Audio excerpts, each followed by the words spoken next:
JDU के वरिष्ठ नेता केसी त्यागी ने पार्टी के राष्ट्रीय प्रवक्ता पद से इस्तीफा दे दिया है। त्यागी के इस्तीफे के बाद राजीव रंजन को जेडीयू का नया राष्ट्रीय प्रवक्ता नियुक्त किया गया है।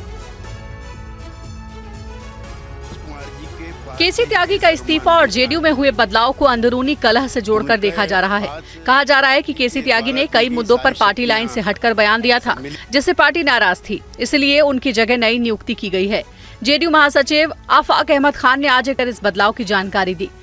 इस बीच केसी त्यागी का नीतीश को लिखा पत्र भी सामने आया है, जिसमें लिखा है, माननीय नीतीश जी, मुझे पुनः पार्टी का पदाधिकारी मनोनीत करने का धन्यवाद। आपसे अनुरोध है कि अन्य अतिरिक्त कार्यों में संलग्न रहने के कारण मैं पार्टी के प्रवक्ता पद के साथ न्याय नहीं कर पा रहा हूं, लिहाजा आप मुझे इस जिम्मेदारी से मुक्त करने का कष्ट करें।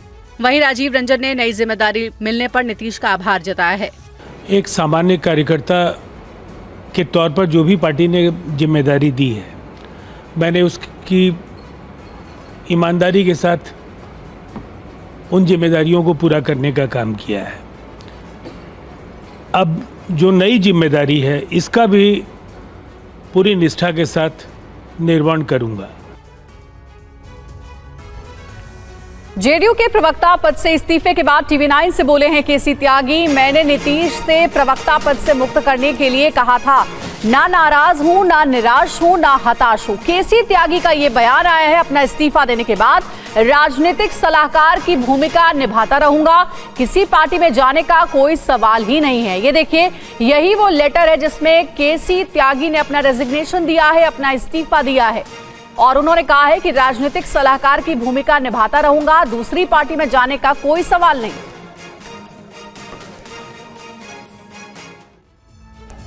और वहीं केसी त्यागी के इस्तीफे पर जेडीयू के कार्यकारी अध्यक्ष संजय कुमार झा ने क्या कहा, आरजेडी नेता मनोज कुमार झा ने क्या प्रतिक्रिया दी इस पूरे मामले पर, यह भी आपको सुनाते हैं।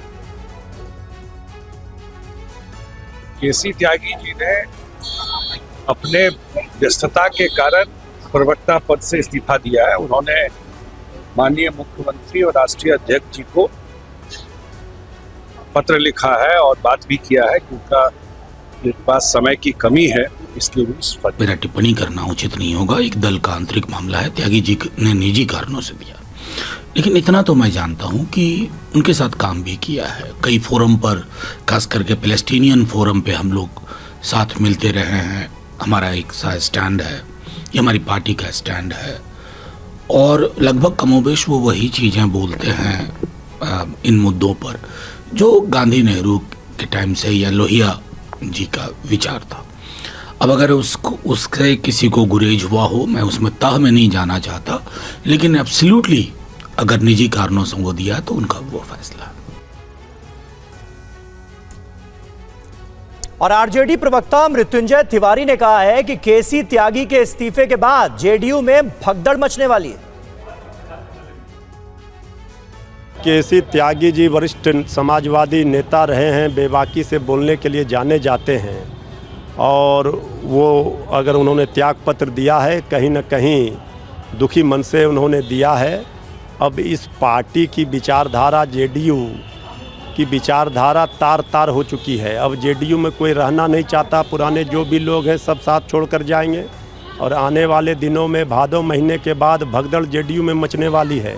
केसी त्यागी जी वहाँ अपमानित महसूस कर रहे होंगे, उनको बोलने पर रोक लगाई जा रही थी, वो सच बात बोल रहे थे, अपने ही सरकार को आईना दिखा रहे थे, इसलिए उनको त्याग पत्र देने के लिए मजबूर किया गया है। इसलिए जेडीयू में भारी भगदड़ मचना है, आपस में ही सिर फुटौल हो रहा है। एक दूसरे को नीचा दिखाने का प्रयास आपस में नेता कर रहे हैं, एक दूसरे के खिलाफ गंभीर और संगीन आरोप लगा रहे हैं। अब जेडीयू बहुत ही बुरे संक्रमण काल से गुजर रही है, जेडीयू के अस्तित्व पर ही खतरा मंडरा रहा है।